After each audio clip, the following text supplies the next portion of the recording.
Hello नमस्कार प्यारे बच्चों, कैसे हैं आप सब। मैं श्याम भैया आप सबका स्वागत करता हूं सारथी एकेडमी के यूट्यूब चैनल पर।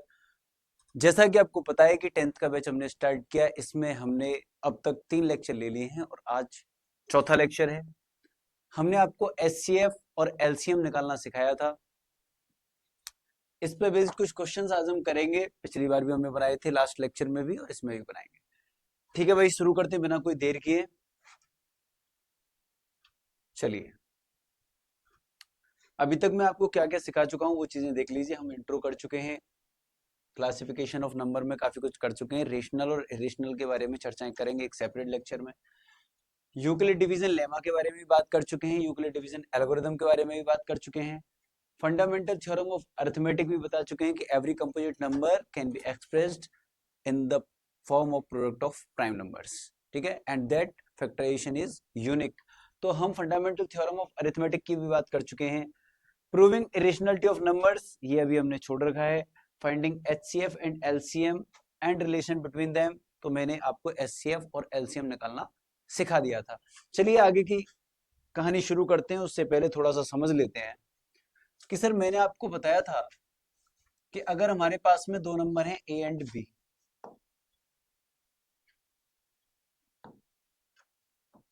अगर हमारे पास में दो नंबर हैं ए एंड बी, और मान लीजिए कि इनका एलसीएम है एलसीएम ए ऑफ बी, और इनका HCF of A comma B. Done. तो इनके बीच में क्या रिलेशन है वो समझ लेते हैं भाई। इनके बीच में क्या रिलेशन है? तो सिंपल एक रिलेशन होता है जो आपने पहले भी पढ़ा होगा क्लास में, कि LCM into HCF is equal to product of numbers. यानी जिन दो नंबरों का आप एलसीएम निकाल रहे हैं, जिन दो नंबरों का आप एचसीएफ निकाल रहे हैं, उन दोनों नंबरों का जो प्रोडक्ट होता है वो उनके एलसीएम और एचसीएफ के प्रोडक्ट के बराबर होता है। बहुत आसान सी बात मैंने आपको बताई। चलिए इस पे बेस्ड कुछ प्रॉब्लम्स कर लेते हैं।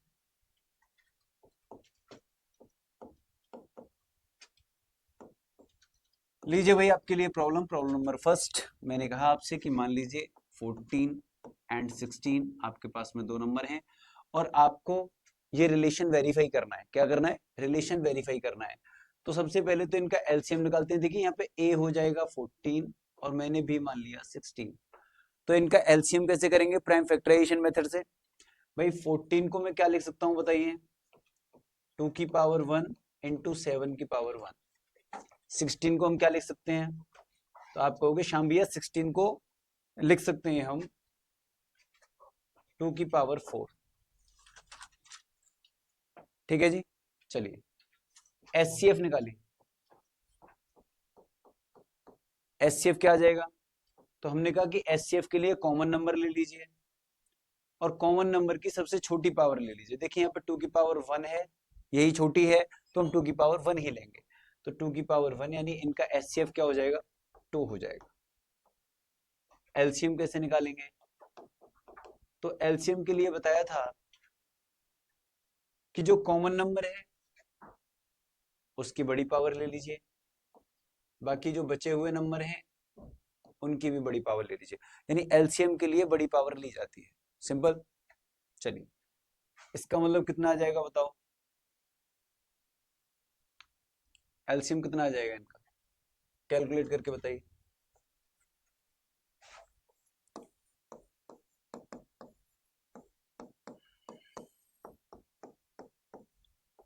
वाह गजब, अभी हमारे यहाँ 56 की बात हो रही थी, सेम बात यहाँ पे आगे लौट के 112। 112 आ जाएगा। देखिए ये हो गया 16 हमारे पास और ये आ गया हमारे पास 7। इन दोनों का प्रोडक्ट करेंगे आप तो आएगा 112। अगर आपको टेबल आती है 16 की, आती है सर टेबल? अगर 16 की टेबल आती है तो आप कर सकते हैं कि 16 इंटू 7 112 हो जाए। डन। ये एलसीएम आ गया। अब जरा ये रिलेशन वेरीफाई करिए। रिलेशन वेरीफाई करते हैं, हम इन दोनों नंबरों को मल्टीप्लाई करते हैं ए और बी का। देखिए रिलेशन क्या था? ए इंटू बी यानी product of numbers is equal होता है क्या कि एलसीएम इनटू एचसीएफ के इक्वल होता है। तो पहला नंबर हो गया 14, दूसरा नंबर है 16, इधर एलसीएम है हमारे पास में 112 और एचसीएफ है हमारे पास 2। देखिए क्या ये दोनों इक्वल हैं, इधर से मल्टीप्लाई कर लीजिए इनका, तो आप इसका मल्टीप्लाई करेंगे तो आई थिंक ये आएगा 224 और इसका मल्टीप्लाई करिए 14 6 84, 14 1 14 एंड 8 22। देखिए भाई सेम आ गया, एलएचएस एंड आरएचएस दोनों क्या आ गए, सेम आ गए। तो एलएचएस और आरएचएस दोनों सेम आ गए, यही तो हमें वेरीफाई करना था सर, तो वेरीफाई हो गया भाई। चलिए तो आप ना इसको याद कर लेंगे इस रिलेशन को, इस पे बेस्ड एनसीईआरटी में जो क्वेश्चन है वो उनकी तरफ चलते हैं हम लोग। चलिए हाँ ये रहा क्वेश्चन, देखिए find the LCM and HCF, find the LCM and HCF of the following pair of integers and verify that LCM into HCF is equal to product of the two numbers. यही तो है वो relation जो अभी मैंने आपको बताया था, LCM into HCF is equal to product of its product of both numbers, यही वो रिलेशन है सर। देखिए तो फर्स्ट पार्ट मैं कर रहा हूं आपके लिए, बाकी के पार्ट आप कर लेंगे, ठीक है। तो पहले में हमारे पास में ए कितना है 26 है, बी कितना हो जाएगा 91। बताइए भाई इनका HCF क्या होगा, तो इसके लिए हम इसको लिख लेते हैं 13 इंटू 2 और बी को लिख लेंगे हम 13 इंटू 7। तो इनका HCF क्या आ जाएगा, बोले श्याम भैया HCF आ जाएगा कॉमन नंबर यानी 13, और LCM क्या आ जाएगा बताओ, LCM आ जाएगा 13 इंटू 2 इंटू 7, 2 इंटू 7। जो बचे हुए नंबर हैं जो कॉमन नहीं है वो भी हमें लेने होते हैं, यानी सारे लेने होते हैं इसमें, और बड़ी पावर लेंगे सबकी, ठीक है जी। चलिए तो बताओ जरा ये कितना हो जाएगा,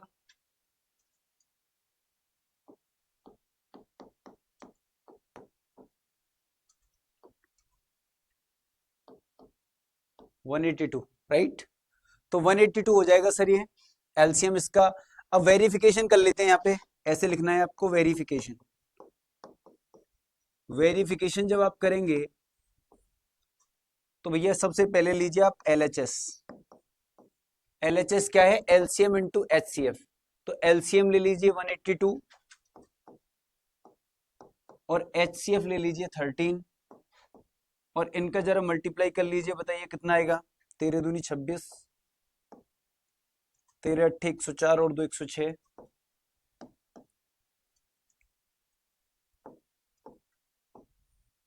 3 है भैया 2366, 2366 आया हमारा एलएचएस। अब जरा आरएचएस को सॉल्व कर लेते हैं, आरएचएस को सॉल्व कर लीजिए, यानी दोनों नंबर्स का मल्टीप्लाई कर लेते हैं, ठीक है ना। तो मैं आरएचएस भी निकाल लेता हूं इधर।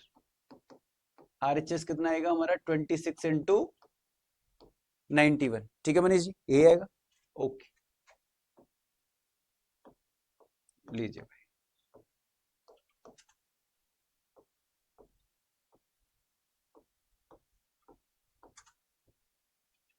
टू 366 आ गया।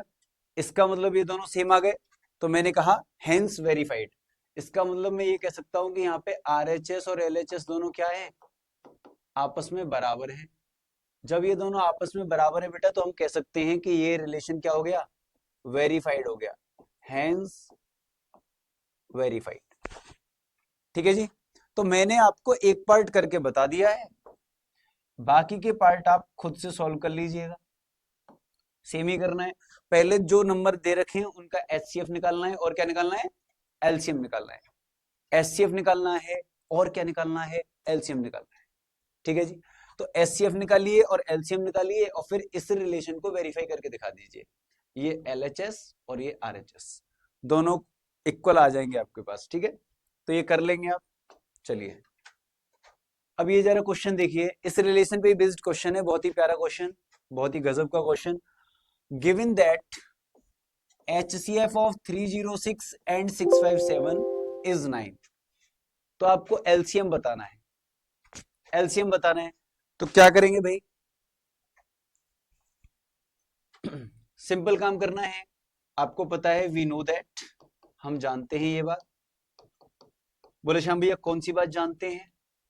यही बात जानते हैं कि LCM into HCF of two numbers equal होता है काय के प्रोडक्ट ऑफ टू नंबर्स। जो नंबर आपको दे रखे हैं उनके प्रोडक्ट के बराबर होता है, बहुत ही आसान भाषा में। चलिए भाई, एलसीएम मेरे को निकालना है, तो एलसीएम तो ऐसे ही रहेगा, इनटू एचसीएफ मेरे को दे रखा है 9, तो मैं एचसीएफ की जगह 9 वैल्यू पुट कर दूंगा, डन। सिर्फ वैल्यू पुट करनी है इधर हमें। बाकी प्रोडक्ट ऑफ बोथ नंबर्स, यानी आपको दोनों नंबरों को मल्टीप्लाई करना है, 306 इंटू 657, ये आपको करना रहेगा। क्या आपको नहीं लगता कि मैं इस 9 से इधर डिवाइड लगा सकता हूं? सिंपल इक्वेशन में आप जानते हैं ये चीजें कि एलसीएम आ जाएगा मेरे पास 306 इंटू 657 अपॉन 9। ठीक है जी, 9 से जरा डिवाइड लगा दीजिए, इस नंबर को डिवाइड लगा दीजिए। 9 3 जा 27, जिनको नहीं आता है, जो बहुत ही ज्यादा कच्चे हैं डिवीजन में, मैं इधर भी कर दूंगा उनके लिए। 34 आएगा। देखिए मैं यहाँ कर देता हूँ आपके लिए, जिन बच्चों को थोड़ी सी भी दिक्कत है, क्योंकि बिल्कुल भी ऐसा नहीं होना चाहिए कि आपको जरा भी कंफ्यूजन रह जाए थोड़ा सा भी। तो 9 3 जा 27, इधर माइनस करेंगे आप तो 3 आएगा। ठीक है, समझ रहे हैं सर? आप 6 कैरी कर लेंगे तो 9 4 जा 36, रिमाइंडर आ गया 0। तो क्वोशंट कितना आया 34, तो 9 से इसमें 34 टाइम डिवाइड चला गया। तो अब हमारे पास क्या बचेगा, 657 इंटू 34 बचेगा, 657 इंटू 34 बचेगा। आप इसको मल्टीप्लाई कर लीजिएगा और आंसर यहां लिख दीजिएगा। ये काम आप करिए, ठीक है जी। इसका मल्टीप्लाई करके आप मुझे बता देंगे कि भैया इसका आंसर ये है। चलिए कमेंट सेक्शन में बता दीजिएगा। आगे चलते हैं। ये क्वेश्चन मैं आपको करा चुका हूं लास्ट क्लास में। ये देखिए, कोई भी सिंगल बच्चा ऐसा नहीं रहेगा, एनी बॉडी, कोई भी बॉडी, चाहे वो डेड बॉडी क्यों ना हो। Explain why 7 into 13 plus 13 and 7 into 6 into 5 into 4 into 3 into 2 into 1 plus 5। भाई गजब का नंबर है यार। 7 इंटू 11 इंटू 13 प्लस 13, एक ये नंबर है हमारे पास और एक ये नंबर है। आर कॉम्पोजिट नंबर्स, ये दोनों नंबर कॉम्पोजिट हैं, ये बताना है आपको। भाई कंपोजिट नंबर की डेफिनेशन क्या है, जरा मुझे ये बताओ, ध्यान दिलाओ मुझे एक बार। तो कंपोजिट नंबर की डेफिनेशन ये थी, the numbers which have more than 2 factors, यानी ऐसे नंबर जिनके 2 से ज्यादा फैक्टर होते हैं, वही कंपोजिट नंबर होते हैं। अब हमें ये देखना है कि इनके 2 से ज्यादा फैक्टर हैं या नहीं है। ठीक है जी, एक बार लिख दूं यहाँ आपके लिए कंपोजिट की डेफिनेशन, जिससे आपको और क्लियर हो जाएगा। जो इस वीडियो को फर्स्ट टाइम देख रहा है उसको और क्लियर हो जाएगा। तो कंपोजिट नंबर क्या होते हैं? Natural numbers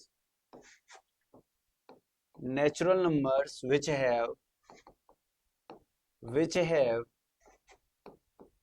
more than 2 factors are called composite numbers, यानी ऐसे नंबर जिनके 2 से ज्यादा फैक्टर होते हैं उनको कंपोजिट नंबर कहते हैं। और स्मॉलेस्ट कौन सा होता है मनीष भाई? स्मॉलेस्ट कौन सा होता है? कंपोजिट नंबर 4 होता है। ठीक है भाई साहब, चलिए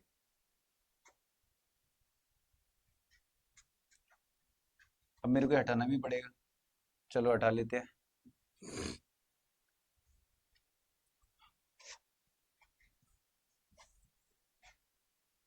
चलिए भाई, अब इसका सॉल्यूशन देख लेते हैं। हमारे पास में जो नंबर है वो क्या है? फर्स्ट नंबर है 7 इंटू 11 इंटू 13 प्लस 13। ठीक है जी, यही है।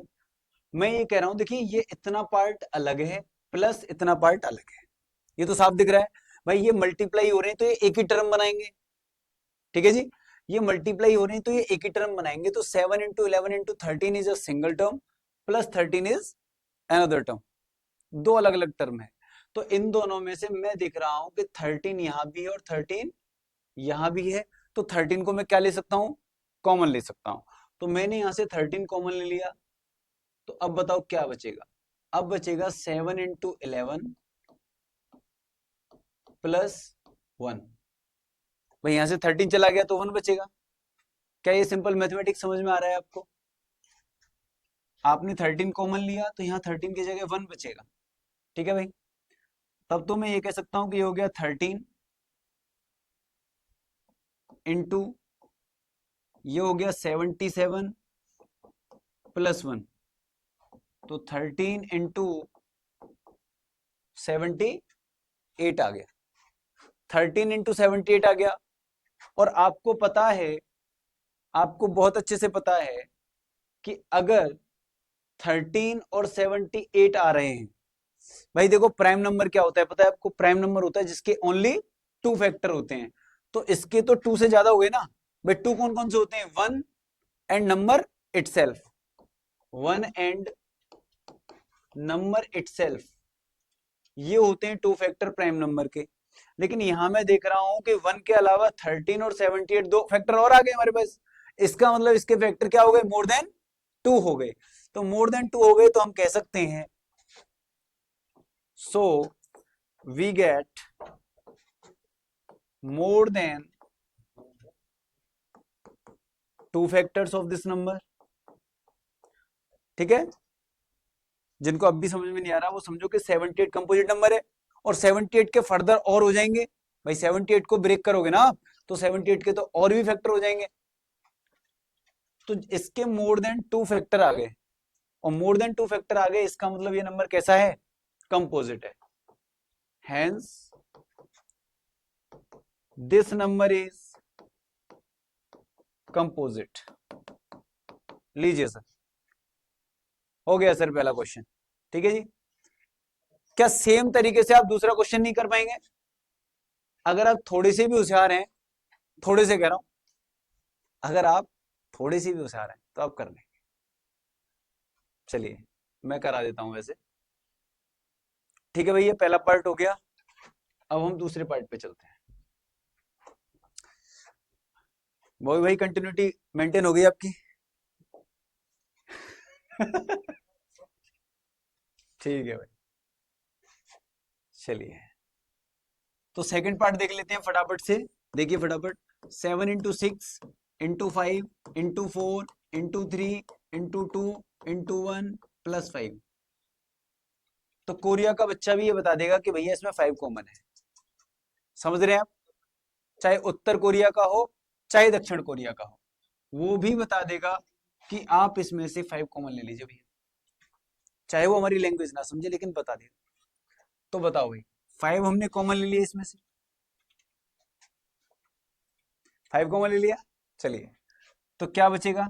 7 इंटू 6 इंटू 5, अरे 5 तो कॉमन ले लिया है, 5 क्यों बचेगा अब यहाँ? चलिए, इंटू 4 इंटू 3 इंटू 2 इंटू 1, और प्लस में क्या बचेगा? 1 बचेगा। प्लस में क्या बचेगा सर? 1 बचेगा। तो सिंपल दिख रहा है कि एक तो 5 हो गया इसमें फैक्टर, और एक ये जो भी नंबर आएगा, मैं इसको सॉल्व नहीं कर रहा हूं, कि जो भी नंबर आएगा कंपोजिट नंबर होगा, और इसके खुद के भी फैक्टर होंगे। और मैं ये कह रहा हूं कंपोजिट ना आए, प्राइम भी आ जाए तो भी क्या दिक्कत है? तो एक फैक्टर तो ये हो गया, एक फैक्टर ये हो गया, ठीक है जी, और एक फैक्टर कौन हो गया? 1 हो गया।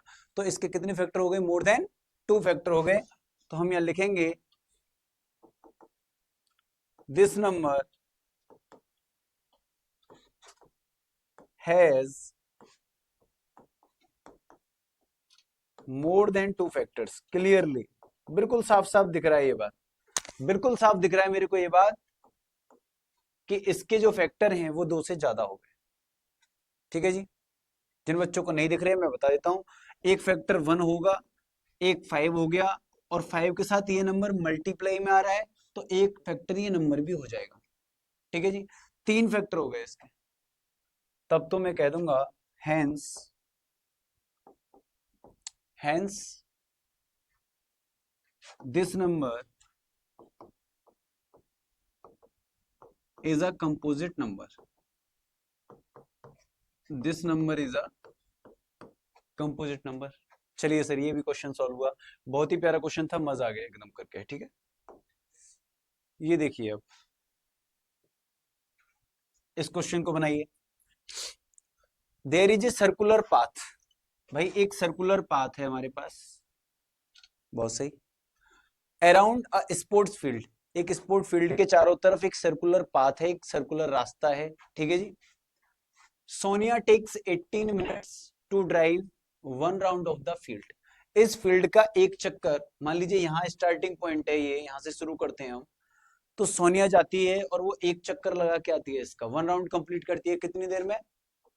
18 मिनट में। तो Sonia completes 1 round in 18 minutes,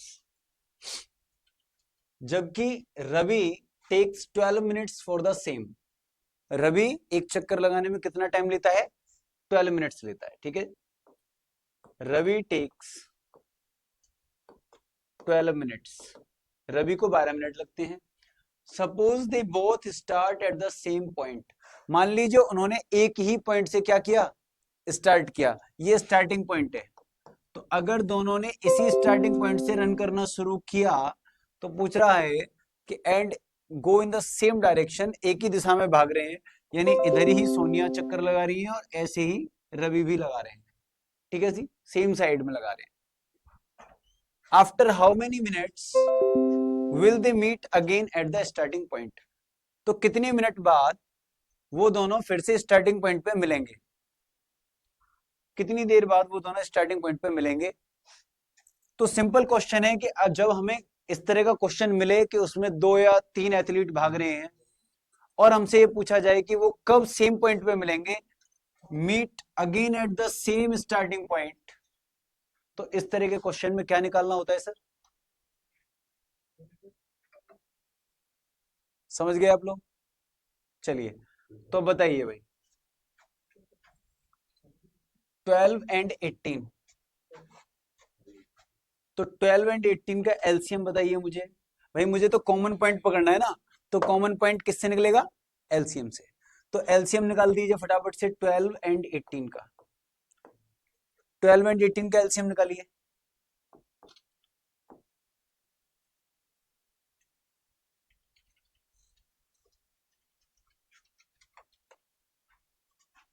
ये मैं यहां से रफ कर देता हूं इसको।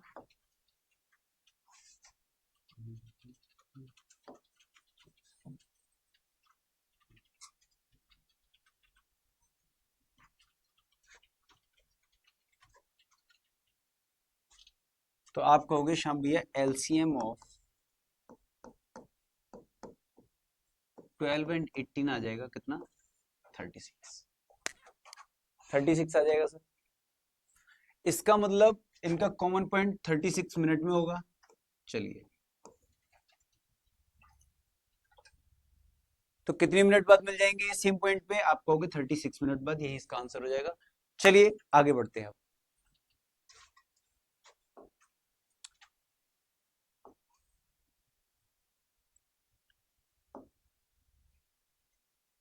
तो इसी के साथ हमारी जो पहली एक्सरसाइज थी एनसीईआरटी की, वो हमने कंप्लीट कर ली है, और आगे की जो चर्चाएं हैं वो काय की रहेंगी।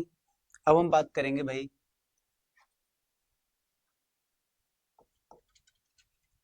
रेशनल और इरेशनल नंबर्स की बात करेंगे।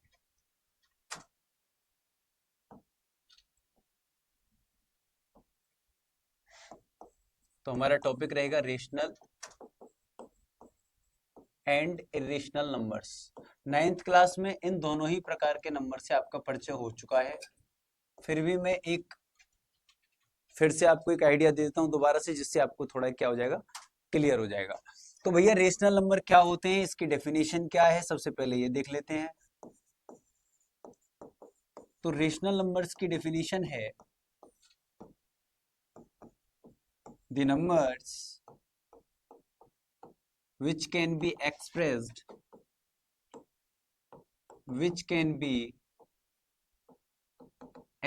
in the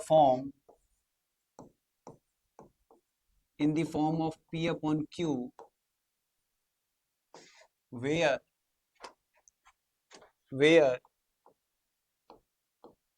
P and Q are integers and Q is not equal to 0. ठीक है जी, P and Q are integers and Q is not equal to 0, यही इसकी डेफिनेशन होती है रेशनल नंबर की। आप इससे परिचित हैं?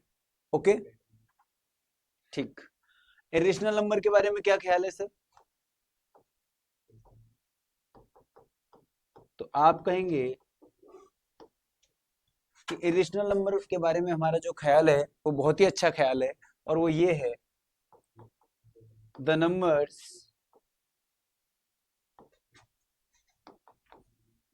विच आर नॉट रेशनल। भाई जो रेशनल नहीं होगा वो कैसा होगा? इरेशनल होगा। जो नंबर रेशनल नंबर नहीं होगा वो फिर इरेशनल नंबर होगा। चलिए, 9th क्लास में आपने इनके डेसिमल एक्सपेंशन के आधार पे क्लासिफिकेशन भी पढ़ा था। डेसिमल एक्सपेंशन के आधार पे आपने नंबर्स का क्लासिफिकेशन भी पढ़ा था।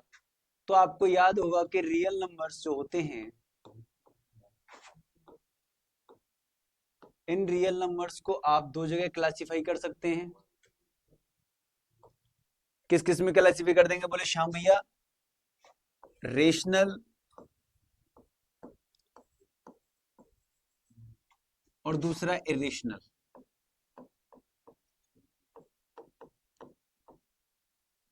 रेशनल और इरेशनल। तो रेशनल का डेसिमल एक्सपेंशन कैसा होता है? रेशनल का डेसिमल एक्सपेंशन कैसा होता है सर? दो तरह का होता है। रेशनल का डेसिमल एक्सपेंशन दो तरह का होता है। एक होता है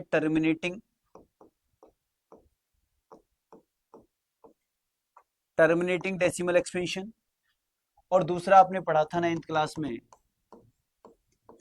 non terminating but repeating. Non terminating but repeating, ये आपने दूसरी तरह का टाइप पढ़ा था इसका। ठीक है जी। इरेशनल की अगर मैं बात करूं तो इरेशनल नंबर में कैसा होगा डेसिमल एक्सपेंशन? तो इनका होता है नॉन टर्मिनेटिंग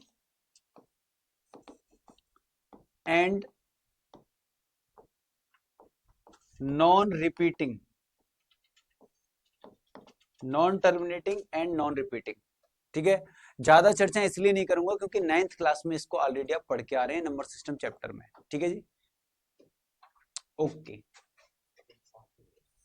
एग्जाम्पल्स की बात करूं अगर मैं आपसे, तो आपने इरेशनल नंबरों के एग्जाम्पल कुछ पढ़े थे, याद है क्या आपको? तो सबसे इंपॉर्टेंट बात क्या चीज पढ़ी थी आपने? मोस्ट इंपॉर्टेंट चीज, ध्यान से सुनिए, मोस्ट इंपॉर्टेंट चीज क्या थी?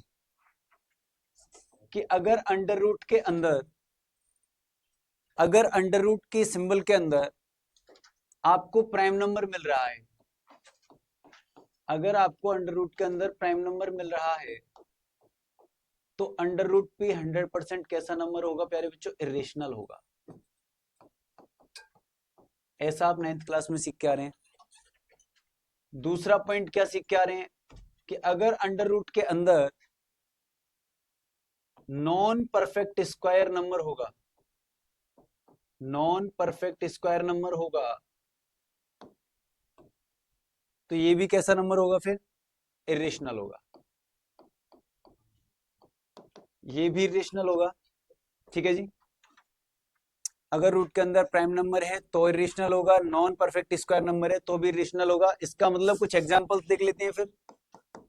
बताओ भाई, अंडर रूट 1 कैसा नंबर होगा? अंडर रूट 1 कैसा नंबर होगा?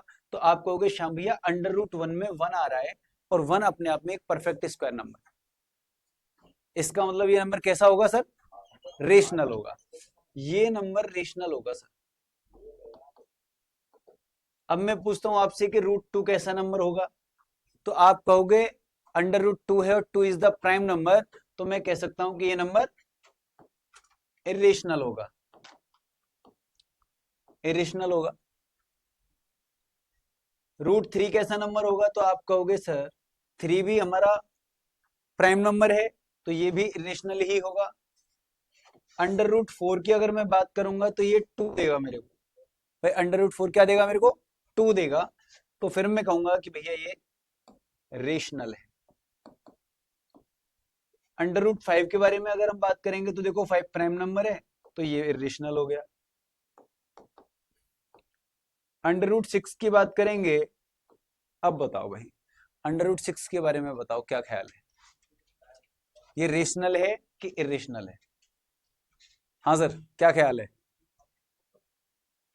√6 के बारे में भाई साहब तो नहीं बता पा रहे, लेकिन मैं बता दूं कि √6 में जो 6 है ना, ये कैसा नंबर है? नॉन परफेक्ट स्क्वायर नंबर है। परफेक्ट स्क्वायर थोड़ा नहीं है।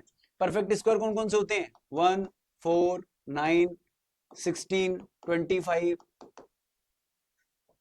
परफेक्ट स्क्वायर का मतलब जो स्क्वायर्स हैं, ठीक है, नेचुरल नंबर्स के। तो इनमें से तो ये कोई भी नंबर है नहीं, नॉन परफेक्ट स्क्वायर है, तो 100% ये भी कैसा होगा? इरेशनल होगा। तो मैंने पहचान करना आपको सिखा दिया कि आप इरेशनल की पहचान कैसे करेंगे। और एक बहुत बड़ा इरेशनल जो दुनिया जानती है, जिसको जो बहुत फेमस है, उसका नाम है पाई। ठीक है भाई, क्या नाम है? Pi. Pi is irrational, pi is irrational. कुछ ऐसे एग्जांपल भी देख लेते हैं, बोले श्याम भैया कैसे? जिसमें डेसिमल एक्सपेंशन दिखाया गया हो। तो डेसिमल एक्सपेंशन में आपने 9th क्लास में जैसे कि सीखे हैं 0.1011 00111 0001111 0000111। भाई इस तरह के आपने एग्जांपल देखे होंगे जिनमें ना तो नंबर रिपीट होता है ना ही कभी खत्म होता है। ये एक्सपेंशन ना तो कभी टर्मिनेट होगा यानी खत्म भी नहीं होगा, और ना ही कभी क्या होगा? रिपीट होगा। तो ये non terminating and non repeating है, इसलिए ये भी कैसा टाइप होगा? हमारा इरेशनल होगा। ठीक है जी। इसका जो डेसिमल एक्सपेंशन है वो कैसा है? नॉन रिपीटिंग है, non repeating, non terminating. Terminate तो कर ही नहीं रहा क्योंकि वो लगातार चलता जा रहा है। तो non terminating and non repeating decimal expansion है, तो ये कैसा नंबर हो जाएगा? फिर इरेशनल नंबर हो जाएगा। ठीक है जी। चलिए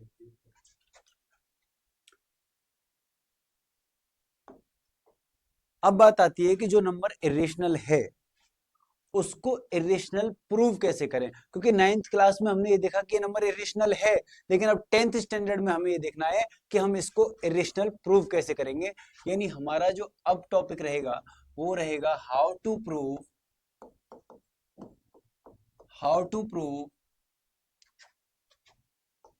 √p इज इरेशनल। यानी अब हमें इरेशनलिटी को चेक करना है, इरेशनलिटी को प्रूव करना है कि ये दिया गया नंबर इरेशनल है। ठीक है जी। और इस तरह के क्वेश्चन को करने के लिए हम एक मेथड का यूज करते हैं जिसको कहते हैं कॉन्ट्राडिक्शन मेथड। कौन सा मेथड कहते हैं सर? कॉन्ट्राडिक्शन मेथड कहते हैं।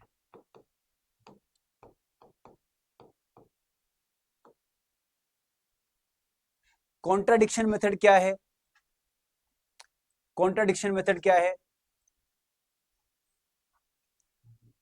जैसे आपने सुना होगा, मान लीजिए अभी कोई घटना हो जाए और किसी व्यक्ति से ये पूछा जाए कि भैया आप इतने बजे कहाँ थे, और वो व्यक्ति कहे कि सर मैं तो वहां नहीं था, मैं तो दूसरी जगह था। तो पुलिस उसकी क्या निकालती है? मोबाइल लोकेशन निकाल लेती है, और मोबाइल लोकेशन बोलती है उसकी उसी जगह जहां पे घटना हुई है। तो पुलिस कहती है कि आपकी बात जो आप कह रहे हो कि मैं वहां नहीं था और मोबाइल की लोकेशन, दोनों में क्या आ रहा है? कॉन्ट्राडिक्शन आ रहा है, डिफरेंस आ रहा है। इसका मतलब आप झूठ बोल रहे हो। तो सही क्या है कि जब घटना हुई थी आप वहीं थे। इस तरह से प्रूव कर दिया। तो कॉन्ट्राडिक्शन में यही कहता है भाई √p इज इरेशनल, हमें ये प्रूव करना है। तो हम इसका उल्टा मानेंगे, हम कहेंगे कि नहीं सर √p रेशनल है। √p क्या है? रेशनल है।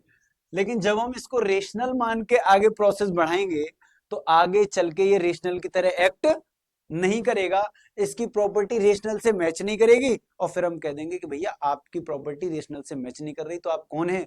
रेशनल नहीं है, आप तो इरेशनल है। ठीक है जी, तो ये पकड़ा जाएगा बाद में। तो रूट पी इज रेशनल, इनको प्रूफ करने के लिए हम मेथड का यूज करते हैं, कॉन्ट्राडिक्शन मेथड का यूज करते हैं। ठीक है, एक क्वेश्चन मैं आपको बता देता हूं, एक क्वेश्चन हम कर लेते हैं। प्रूव दैट,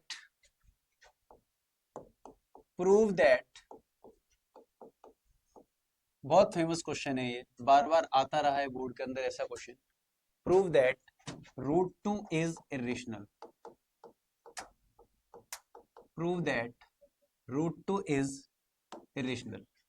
बिल्कुल चैप्टर समाप्त होने की तरफ है, एक क्लास और उसके बाद में जब संडे होगा तो उस दिन इसके एमसीक्यू लेके आएंगे, मल्टीपल चॉइस क्वेश्चंस लेके आएंगे और धुआं धुआं कर देंगे। सर, बॉबी सर, संडे वाली क्लास में क्या होगा थंबनेल? धुआं धुआं कर देंगे सर, एमसीक्यू लेके आएंगे बढ़िया बढ़िया इस चैप्टर के। ठीक है जी, और इस चैप्टर को धुआं धुआं कर देंगे। चलिए भाई, सॉल्यूशन देखते हैं हम फटाफट से कि सॉल्यूशन कैसे लिखेंगे इस तरह के क्वेश्चन का। इस तरह के क्वेश्चन का सॉल्यूशन कैसे करते हैं? सबसे पहले वही बात कि हम भैया कहेंगे कि हम तो यहाँ पे घटना की जगह थे ही नहीं, यानी हम तो सिंपल कहेंगे कि let root two be rational. हमने मान लिया कि रूट टू क्या है? रेशनल है। हम मान ही नहीं रहे कि ये रेशनल है, हम तो ये कह रहे हैं कि भैया ये रेशनल है। और अगर ये रेशनल है तब तो इसको किसी नंबर p अपॉन क्यू के बराबर होना चाहिए, किसी नंबर p अपॉन क्यू के बराबर होना चाहिए जहां q is not equal to 0, क्योंकि रेशनल नंबर की डेफिनेशन यही कहती है। रेशनल नंबर की डेफिनेशन सिंपल भाषा में मुझे चिल्ला चिल्ला के बताती है कि भैया root two is equal to p upon q where q is not equal to 0। जहां पर q 0 नहीं होगा, p और q के बराबर है। ठीक है, अब हम ये मान लेते हैं कि P और Q में कोई कॉमन फैक्टर है M।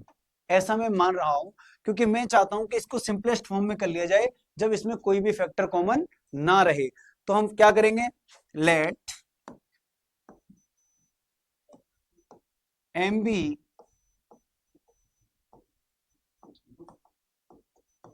a common factor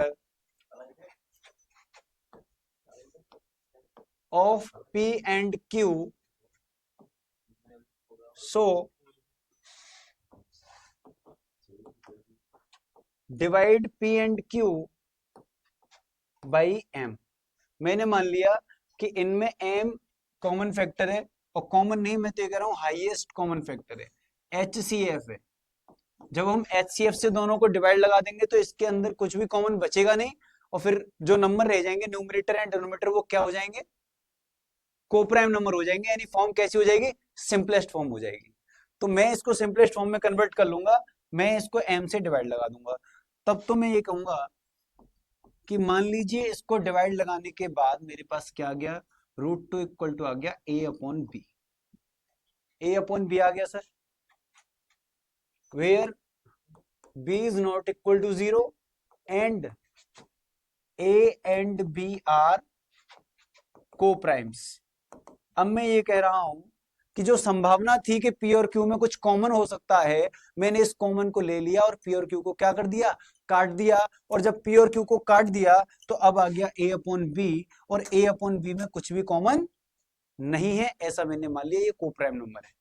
ठीक है जी, अब इनमें कोई कॉमन फैक्टर नहीं है। चलिए, तो रूट टी इक्वल टू आ गया A अपॉन बी। यहां से आगे देखते हैं। अब हम पहुंच गए कहा? Root two is equal to A upon B. अब इस b को इधर मल्टीप्लाई कर दीजिए, तो A इक्वल टू कितना आ जाएगा? आप कहोगे श्याम भैया ये आ जाएगा root two B. Step by step समझते चलिए, क्योंकि सेम ही स्टेप रहेगा। मैं इस प्रॉब्लम को जनरलाइज भी कर दूंगा आपके लिए। जनरलाइज का मतलब है मैं एक सिंपल जनरलाइज फॉर्म में इसको लिख दूंगा, फिर आप उसमें कोई भी नंबर डाल दीजिए, कैसा भी क्वेश्चन आ जाए, √5, √7, √11, √13, कुछ भी आ जाए, फिर क्वेश्चन आप कर लोगे आराम से। सेम ही स्टेप होते हैं इसके, सेम ही प्रोसेस होता है। तो A equal to root two भी हो गया। अब हम क्या करेंगे? इसको 1 मान लेते हैं, ठीक है ना? तो स्क्वायरिंग ऑन बोथ साइड, अब आपको क्या करना है, इसका स्क्वायर करना है। Squaring on both sides we get, हमें क्या मिल जाएगा सर स्क्वायर करने पर? आप कहोगे श्याम भैया स्क्वायर करोगे तो मिल जाएगा A square equal to 2b स्क्वायर। A square equal to 2b स्क्वायर आपको मिल जाएगा सर। और अगर A square equal to 2b स्क्वायर है तो मनीष जी ये बताइए आप मुझे कि अगर कोई नंबर, जैसे मैं कहूं 6, अगर 6 जो है वो 2 इंटू 3 के बराबर है, अगर 6 2 इंटू 3 के बराबर है तो 6 में 2 से भी डिवाइड जाएगा और 6 में 3 से भी डिवाइड जाएगा, यानी 2 और 3 इसके क्या होंगे, फैक्टर होंगे। इतनी आसान सी बात तो कोई छोटा सा बच्चा भी बता देगा कि भैया सिंपल सी बात है कि अगर 6 को 2 इंटू 3 लिख रहे हैं तो 2 से भी इसमें डिवाइड जाएगा और 3 से भी जाएगा, इसका मतलब 2 और 3 इसके फैक्टर होंगे। तो यहां पर देखिए आप, ए स्क्वायर जो नंबर है ये 2 इंटू बी स्क्वायर के इक्वल है, ठीक है जी, 2 इंटू बी स्क्वायर के इक्वल है। इसका मतलब मैं ये कह सकता हूं कि A square is equal to 2 into B square. तो ए स्क्वायर में बी स्क्वायर से भी डिवाइड जाएगा और ए स्क्वायर में 2 से भी डिवाइड जाएगा। तो मैं ये कह सकता हूं कि देयरफॉर ए स्क्वायर इज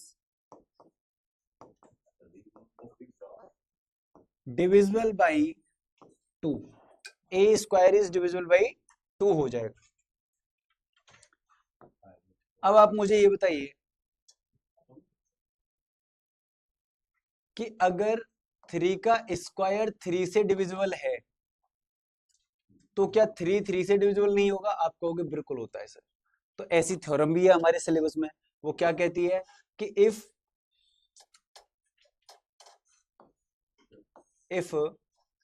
छह लग जाता है हाथ के टचने से, इफ पी स्क्वायर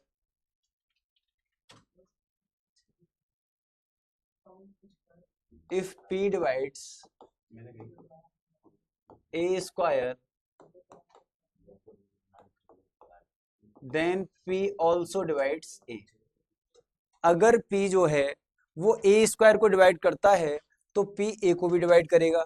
देखिए सर, अगर 2a स्क्वायर को डिवाइड करता है तो मैं ये कहूंगा therefore a is divisible by 2, ए भी 2 से डिविजिबल हो जाएगा फिर तो। अगर ए स्क्वायर में 2 से डिवाइड जा रहा है तो ए में भी 2 से डिवाइड जाएगा ही जाएगा, ये गारंटी है, ठीक है जी।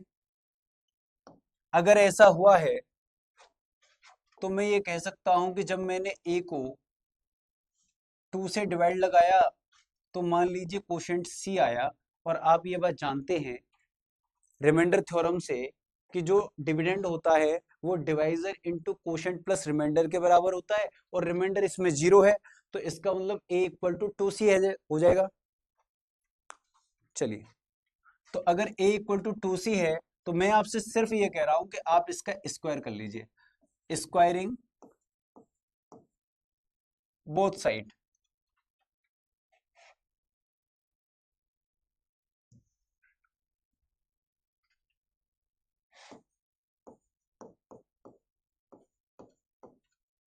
फोर सी स्क्वायर आ गया। चलिए, अच्छा पिछला रिलेशन क्या था, पिछला रिलेशन भी एक बार देख लेते हैं। पिछला रिलेशन हमारे पास में था A square equal to 2b स्क्वायर, A square equal to 2b स्क्वायर था।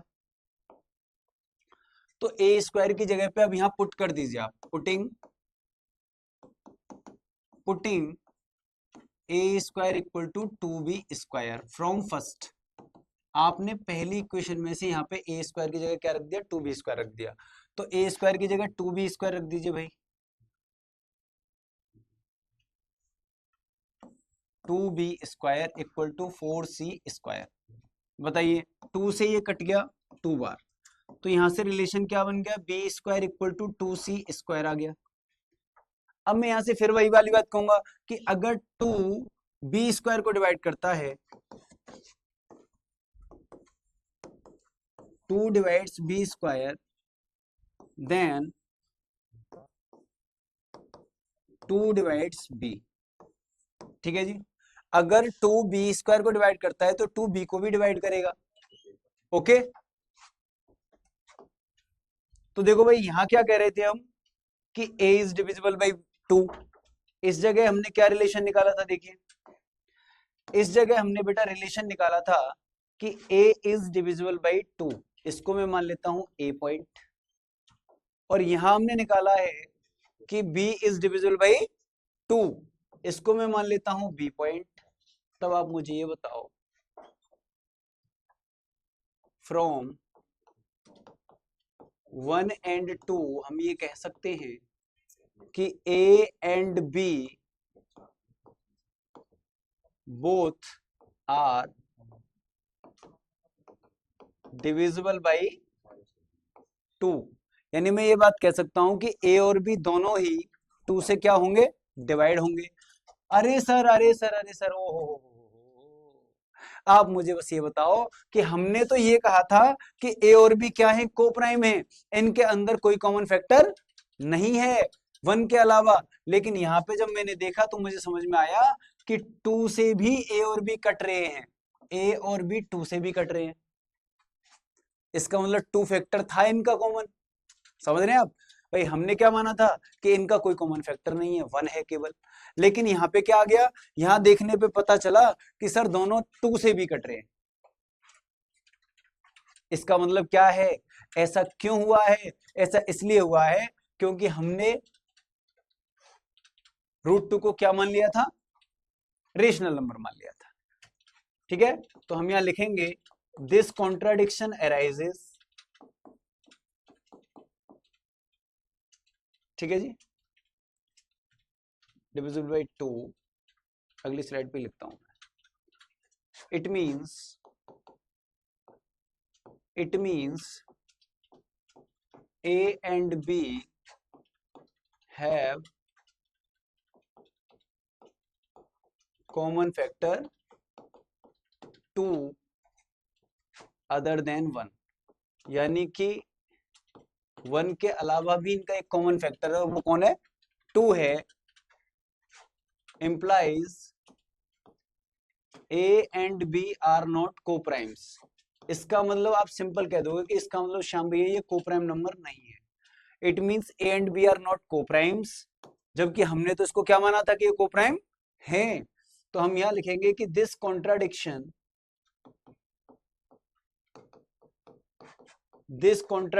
Arises due to our wrong assumption.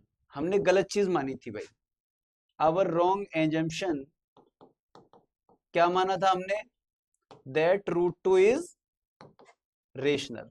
हमने √2 को रेशनल माना था, लेकिन यहां पे आके हमें पता चला कि ये तो बात हमारी कॉन्ट्राडिक्ट कर रही है। हमने कहा था ए और बी कोप्राइम है, लेकिन यहाँ के पता चला कि ए और बी कोप्राइम नहीं है, उनमें तो एक कॉमन फैक्टर कौन आ रहा है, 2 भी आ रहा है। तो ऐसा क्यों हुआ, क्योंकि हमने √2 को रेशनल माना ही गलत था। तब तो हम क्या कहेंगे, देयरफॉर √2 इज इर्रेशनल। जब ये रेशनल की डिमांड पूरी नहीं कर रहा तो हम कहेंगे √2 इज इर्रेशनल, और बाद में यहाँ क्या लिखेंगे, हेंस प्रूव्ड। एक बार मैं और समझाऊंगा इस चीज को, थोड़ा सा टिपिकल है, बस ज्यादा नहीं, थोड़ा सा टिपिकल है, समझते हैं भाई। एक बार और इसको पूरा मैं दिखा देता हूं शुरू से। हमें प्रूव करना था कि √2 इरेशनल है, तो सबसे पहले हम क्या लिखेंगे, अज्यूम या लेट लिख लेंगे। अज्यूम लिख सकते हो आप, अज्यूम √2 भी रेशनल। हम इसको रेशनल मानेंगे, उल्टा मानेंगे। अगर ये रेशनल नंबर है तो p/q के बराबर होना चाहिए, क्योंकि डेफिनेशन कहती है p/q के बराबर होना चाहिए। और मैंने कहा कि p/q में मैंने मान लिया कि m कोई कॉमन फैक्टर है, यानी इसका जो HCF आ सकता था p और q का, वो m मान लिया मैंने। अब जब HCF से दोनों नंबरों को आप काट दोगे तो अब तो इसमें कोई कॉमन फैक्टर बचना नहीं चाहिए मनीष जी। तो इसमें कॉमन फैक्टर क्या बचना चाहिए, केवल 1 बचना चाहिए। तो p और q से मैंने काट दिया, so divide p and q by m। तो √2 बराबर आ गया a/b। मैंने मान लिया कि p को जब मैंने m से काटा तो a आ गया, और m से q को काटा तो b आ गया।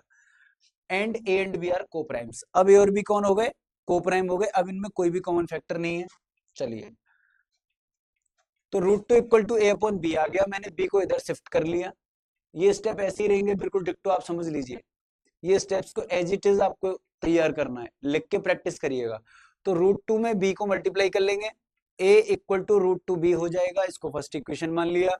इस इक्वेशन को आपको स्क्वायर करना रहेगा, तो स्क्वायर कर लीजिए, a square equal to 2b square आ गया।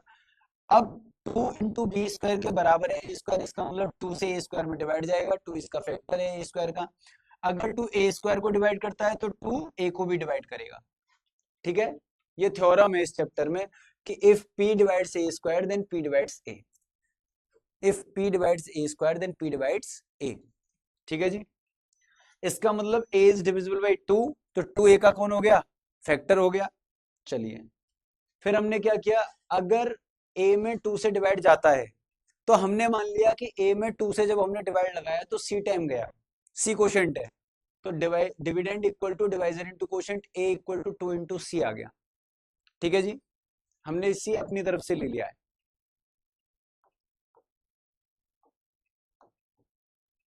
c इज कोशेंट, ये c ना हमने अपनी तरफ से एक रियल नंबर ले लिया है। ठीक है, अब a स्क्वायर इक्वल टू, हमने इसका स्क्वायर कर दिया, यहाँ पे मैं लिख देता हूं, यहाँ पे squaring both sides on squaring. तो जब आपने स्क्वायर किया तो a स्क्वायर इक्वल टू 2 का स्क्वायर 4 और c का स्क्वायर c स्क्वायर हो गया। अब हमने a स्क्वायर की जगह 2b स्क्वायर पुट कर लिया पिछली इक्वेशन से। तो आपने जैसे a स्क्वायर की जगह 2b स्क्वायर रखा इक्वल टू 4c स्क्वायर, तो 2 से 4 कट गया 2 टाइम, तो b स्क्वायर इक्वल टू क्या आ गया प्यारे बच्चों, 2c स्क्वायर आ गया। अब ये सेम इसी जैसा नहीं बन गया, देखो a square equal to 2b square, b square equal to 2c square. तो जो काम यहाँ बोल रहे थे कि भैया 2 से a स्क्वायर कटेगा, वही आप बोलेंगे 2 से b स्क्वायर कटेगा, और अगर 2 से b स्क्वायर कटेगा तो 2 से b भी कटेगा। ठीक है, इसका मतलब 2 a का भी फैक्टर है और b का भी फैक्टर है। It means a and b have common factor 2 other than 1, एक के अलावा 2 भी इनका कॉमन फैक्टर है। a and b are not coprimes, this contradiction arises due to our wrong assumption, हमने गलत माना था सॉरी, दैट √2 इज रेशनल। तो हमने गलत माना था कि √2 जो है वो रेशनल है, तो ये क्या प्रूव कर देगा ये चीज कि √2 इज रेशनल। ठीक है जी, √3 का और मैं करके दिखा रहा हूं आपको फटाफट से, अब आपको पैटर्न समझ में आ गया होगा। चलिए मैं क्वेश्चन देख लेता हूं कि एनसीईआरटी में क्या क्वेश्चन है। कहाँ है भाई, ये रहे।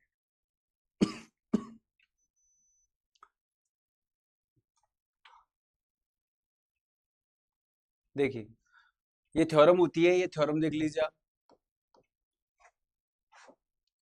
ये थ्योरम होती है कि let p be a prime number if p divides a square, अगर p a स्क्वायर को डिवाइड करता है तो p a को भी डिवाइड करेगा। ठीक है जी, अगर p का डिवाइड a स्क्वायर में जाता है तो p का डिवाइड a में भी जाएगा। √2 इज अ रेशनल नंबर, ये बात मैंने आपको प्रूव कर दी, ये थ्योरम में आपको करा चुका हूँ अभी। ठीक है, ये हम प्रूव कर चुके हैं, इसको लिख लीजिए। आगे हमने जो क्वेश्चन प्रूव करना है वो √3, सेम जैसे √2 को किया है वैसे √3 को करेंगे। चलिए स्टार्ट करते हैं। assume, हम मान लेते हैं that √3 is irrational, हमने मान लिया कि √3 क्या है, इरेशनल है। इरेशनल तो है, ये क्या लिख रहा हूं मैं, इरेशनल नहीं रेशनल मानेंगे। Let √3 is rational such that √3 को हमने मान लिया किसी p अपॉन q के बराबर, where q is not equal to 0। ठीक है जी, late m be HCF of PQ, then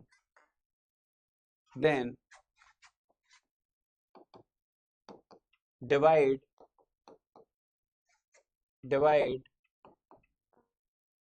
P and Q by M, so √3 is equal to A upon B, where B is not equal to 0 for some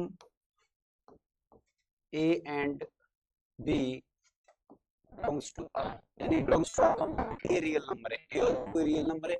हमने HCF से इनको divide लगा दिया तो ए और B आ गया, ठीक है जी, ए और बी आ गया।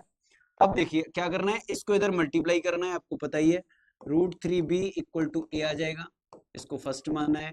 अब आपको क्या करना है, स्क्वायर करना है, स्क्वायर करना है, तो स्क्वायर करके क्या आ जाएगा बताओ, स्क्वायर करके आ जाएगा, स्क्वायर करके क्या आ जाएगा मेरे बच्चों, स्क्वायर करके आ जाएगा 3 B square equal to A square, 3b square equal to A square आ जाएगा यहाँ से स्क्वायर करके। तो आप क्या कहोगे by theorem, by theorem if 3 divides a square then 3 divide a also।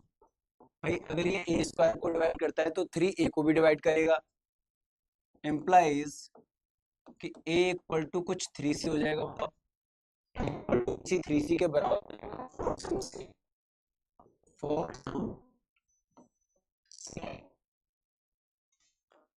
Some c belongs to r। अब बताओ sir, a equal to 3c हो गया, इसका स्क्वायर कर दीजिए आप, फिर से स्क्वायर कर देंगे हम इसका स्क्वायरिंग, क्या मिल जाएगा, a square equal to 9c square. अब a स्क्वायर की वैल्यू पुट कर दीजिए, put a square equal to 3b square, ये चीज इसमें पुट कर दीजिए, तो 3b स्क्वायर, 3b स्क्वायर ये पुट कर दिया, 9c स्क्वायर, 3 से 11, तो b स्क्वायर क्या आ गया बच्चों, 3c स्क्वायर आ गया। बहुत ही आसान स्टेप है, ऐसा कोई रॉकेट साइंस नहीं है यार कि इसको हम कर नहीं सकते, ये बहुत ही आसान चीज है, बस थोड़ा ध्यान दीजिए। b square to 3c square आ गया, फिर वही लिखेंगे, if 3 divides a square then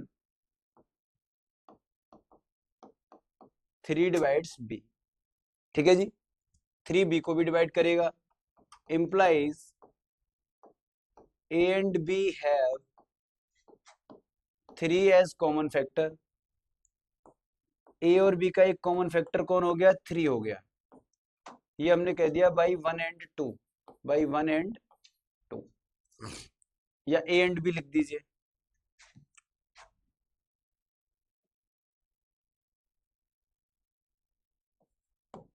ठीक है जी, ये हमने कहा है by a and b, a and b, ये वाली बात हमने a और b से कही है, ठीक है, ये हमारा b है और ये हमारा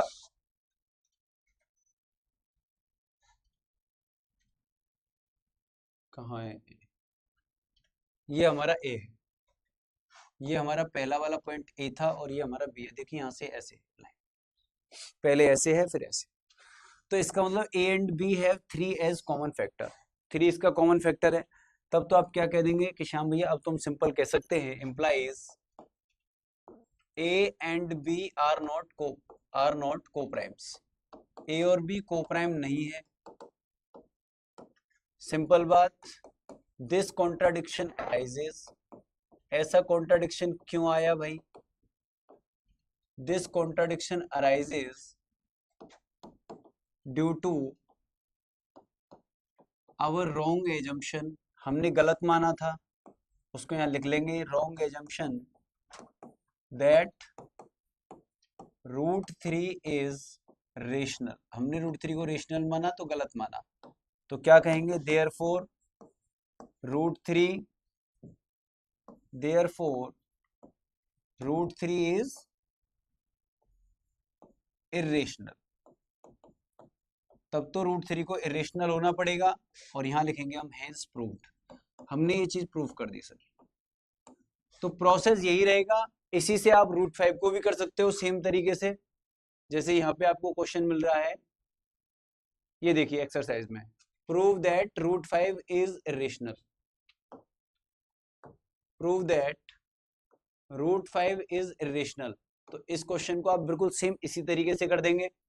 बाकी ये जो बचे हुए क्वेश्चन हैं इनका डिस्कशन करेंगे हम नेक्स्ट सेशन में, और एमसीक्यू भी शुरू कर देंगे नेक्स्ट सेशन में। जो बोर्ड में आए हुए क्वेश्चन है वो भी डिस्कस करेंगे आपसे नेक्स्ट सेशन में। कुछ क्वेश्चंस जो पिछले पेपर में आए हैं अभी इस वर्ष उनको भी डिस्कस करेंगे, और फिर एक मैराथन रखेंगे जिसमें एमसीक्यू होंगे, और एमसीक्यूज को हम धुआं धुआं करेंगे, जैसा कि मैं पहले कह चुका हूँ। ठीक है, तो बॉबी सर आज के इस सेशन को यही समाप्त करते हैं। आप हंसते रहिए, मुस्कुराते रहिए, आराम से मस्त होकर पढ़ते रहिए, सीखते रहिए। मैं श्याम भैया आपसे मिलूंगा अगले एपिसोड में। तब तक के लिए जय हिंद, जय भारत।